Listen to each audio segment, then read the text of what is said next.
பிரியன் நீங்க சொன்னீங்க, எங்க கருத்து சொல்லிட்டு இருக்கும் போதே நம்ம மக்களவை பிற்பகல் 2 மணி வரை ஒத்திவைக்கப்படுவதாக அறிவிக்கப்பட்டுள்ளது.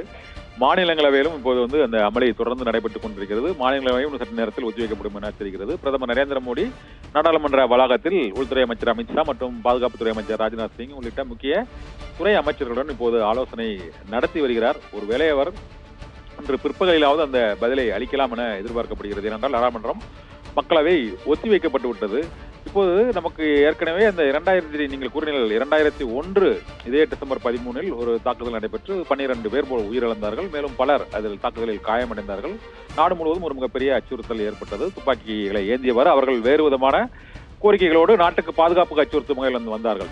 ஆனால் நேற்று நடைபெற்றது வேலையில்லா திண்டாட்டம், மணிப்பூர் பிரச்சனை உள்ளிட்ட அரசின் நடவடிக்கைகளுக்கு எதிர்ப்பு தெரிவித்துதான் அவர்கள் அந்த முழக்கங்களை நேற்று ஹிந்தி மொழியில் எழுப்பினார்கள். ஆனால் அவர்கள் தொடர்பான விசாரணை நடவடிக்கைகள் நாடு தழுவிய அளவில் உடனடியாக அவர்களது உறவினர்கள், பெற்றோர்கள் ஆகியோர் இல்லங்களுக்கெல்லாம் சென்று விசாரணை நடத்தினார்கள். ஓகே, கைதும் செய்யப்பட்டு விட்டார்கள்.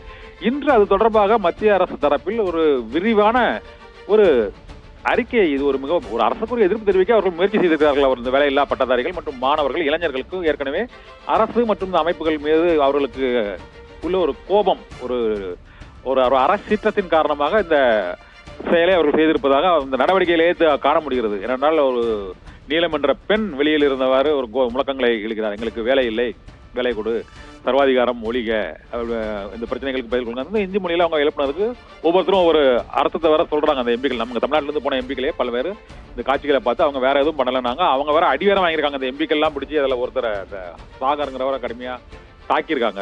அவருக்கு அதுல காயமும் ஏற்பட்டிருக்கு. இந்த மாதிரி ஒரு போராட்ட வடிவமாக தான் அதை பார்த்துருக்காங்க. அதில் ஒரு செக்யூரிட்டி லேப்ஸ் இருக்காது. ஒன்று நம்ம அரசியல் ரீதியாக எல்லாம் பொதுவாக அதை நம்ம ஏற்றுக்கொள்கிறோம். ஆனால் இது தொடர்பாக ஒரு விளக்கமான ஒரு அறிக்கையை அவங்கள்ட்ட இவ்வளவு தாக்குதல் நடைபெற்று இப்போ ஒரு 12 மணி நேரத்துக்கு மேலே ஆகிப்போச்சு. நேற்று ஒரு மதியம் நடைபெற்றது. இன்று காலைக்குள்ளேயே அதை விசாரித்து அறிந்து உடனடியாக தேசிய புலனாய்வு அமைப்பு, அங்கே தேசிய பாதுகாப்பு படை, ஏகப்பட்ட நவீன விசாரணை அமைப்புகள் முறைகள்லாம் இருக்கு. அவங்க கிட்ட அதை உடனடியாக ட்ரீட்மெண்ட் வாங்கி அந்த மோட்டிவை சொல்லியிருக்கலாமே, ஏன் சொல்லாம அதை பாருங்க இப்போ வரை இழுத்தடிக்கிறாங்க. பார்லிமெண்ட்டையும் நடத்த விடாம அவங்க பாட்டில் நடத்திட்டு ஏதோ வழக்கமான கேள்வி நேரம், அங்க குடிநீர் பிரச்சனை, மற்றபடி மகளிருக்கான கழிவறை பிரச்சனைகள் பத்தி பேசிட்டு இருக்காங்க. இப்போ இது எப்படி சார் பாக்குறீங்க? நம்மளுடைய புலனாய்வு அமைப்புகள் வெளிநாடுகள்ல தீவிரமா வேலை செய்யற அளவுக்கு வளர்ந்துருக்காங்க இப்ப ஆக்சுவலா. ஆமா, அதனால வெளிநாடுகள்ல தீவிரமா இருக்கிற புலனாய்வு அமைப்புகள் உள்நாட்டுல ரொம்ப அதை விட தீவிரமா இருப்பாங்கன்றது நமக்கு எல்லாருக்குமே தெரிஞ்ச விஷயம். கிட்டத்தட்ட சம்பவம் நடந்து கிட்டத்தட்ட 24 மணி நேரம் ஆக போற இந்த சமயத்துல நம்ம புலனாய்வு அமைப்புகள் இதுவரையும் கண்டுபிடிச்சிருப்பாங்க யாரு என்ன ஏது இதோட கண்டுபிடிச்சிருப்பாங்க. கோஷங்கள் வெளிப்படுத்தினாங்க இல்லையா, சர்வாதிகாரம் ஒழிக அல்லது மணிப்பூர் வன்முறை ஒழிக போன்ற விஷயங்கள்ல வேலையில்லா திண்டாட்டத்தை பத்தி பேசுற விஷயங்கள் ஆகட்டும், இதெல்லாம் இந்த நாட்டு இளைஞர்களுடைய இன்றைய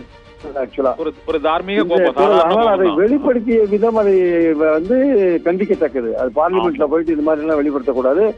அது தவறான ஒரு இது, பாதுகாப்புக்கு அச்சுறுத்தும் ஒரு விஷயம் அது. சோ இவர்கள் எடுத்துக்கொண்ட அந்த நடைமுறை ஒரு தவறான விஷயம். எழுப்பிய கோஷங்கள் ஓகே, எழுப்பிய கோஷங்கள் இந்த இளைஞர்களின் ஒரு மனக்குமரல் கூட அது இருக்கலாம். ஆனால் அதை எடுத்துக்கொண்டு அதை வெளிப்படுத்திய விதம் இருக்கு, அது கண்டிக்கத்தக்கது, தண்டிக்கத்தக்கது ஆக்சுவலா. அந்த மாதிரி இருக்கும்பொழுது அது நான் எப்படி பாக்குறேன்னா, இந்த நாட்டில் உள்ள லட்சக்கணக்கான இளைஞர்களின் மனக்குமரலாக நான் அந்த கோஷங்களை பாக்குறேன். ஆனால் அதை சொல்லும் விதம் சரியில்லை, அது சட்டவிரோதமான ஒரு விஷயமா நான் பாக்குறேன். அது எடுத்துக்கொண்ட அந்த நடைமுறை சரியில்லை, சொன்ன விதம் சரியில்லைன்றது என்னுடைய பாயிண்ட்.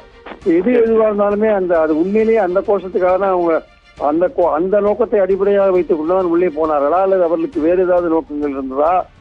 ஏன்னா இதுல தேச பாதுகாப்புக்கு எங்களை விட்டா வேற ஆள் கிடையாதுன்னு பாஜக சொல்லிட்டு இருக்காங்க. நாங்கள் தான் தேசத்தையே பாதுகாக்கிறோம் அப்படின்னு சொல்லிட்டு அருணாச்சல பிரதேசத்துல பாதி பகுதியை சைனாவுக்கு தாரை வாட்டுற ஒரு விஷயத்துல இருக்காங்க. அதை பத்தி பேசவும் மாட்டேன்றாங்க.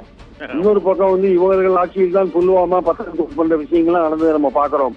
ஸோ காஷ்மீர்ல அவங்க அரசு எடுத்த நடவடிக்கை எதுவும் சுப்ரீம் கோர்ட் ஒத்துந்தா கூட அங்க முற்றிலும் பயங்கரவாதம் தீவிரவாதம் ஒழிஞ்சு விட்டதாக சொல்ல முடியாது. பல விஷயங்கள் அங்கிருந்து வெளியில வராதனால, இன்டர்நெட் எல்லாம் இல்லாதனால பல விஷயங்கள் நிறைய பேருக்கு தெரியாத ஒரு விஷயம் இருக்கிறதே நம்ம பாக்குறோம். அடிப்படையான விஷயம் என்னன்னா, பாதுகாப்பு குறைபாடு என்கிற விஷயம் இங்க இருக்கு. சோ பாஜக என்கிற கட்சி அது இது தன் மீது போடப்பட்ட குற்றச்சாட்டை திசை திருப்பதில் மிகவும் வல்லவர்கள். அதனால என்ன யோசிக்கிறாங்க, எதுக்காக பார்லிமெண்ட்டை ஃபேஸ் பண்ற தயங்குறாங்கன்றதெல்லாம் இன்னும் 4 மணி நேரத்தில் வெளியிடுவதற்கான வாய்ப்புகள் இருக்கிறது. உண்மையிலேயே இன்வெஸ்டிகேட் பண்ணி சொல்றதுக்கான வாய்ப்புகள் வந்து இருக்கு. இந்த 24 மணி நேரத்துக்குள்ள இருக்கு. ஒரு பிரிலிமினரியா இடைக்காலமாக ஒரு அறிக்கை அரசாங்கம் தாக்கல் செய்ய முடியும். அது பண்ணாம இருக்காங்க அப்படின்றது இருக்கு. அது ஜனநாயக மக்களுக்கு மீறி வந்து ஒரு எம்பிக்களுக்கு அச்சுறுத்தல் இருக்கக்கூடிய அளவுக்கு இருக்கிற ஒரு விஷயங்களை பத்தின ஒரு விவாதம் கூட இல்லைன்னா அப்புறம் வந்து எதை பத்தி தான் விவாதிக்கிறது ஆக்சுவலா. முக்கியமாக அவையை ஒத்திவைப்பு அது வந்து ஒரு தப்பித்தல் மனோபாவம். அவையை கூட்டி நடந்த விஷயங்களை சொல்வதுதான் அரசாங்கத்துக்கான என்னுடைய கருத்து.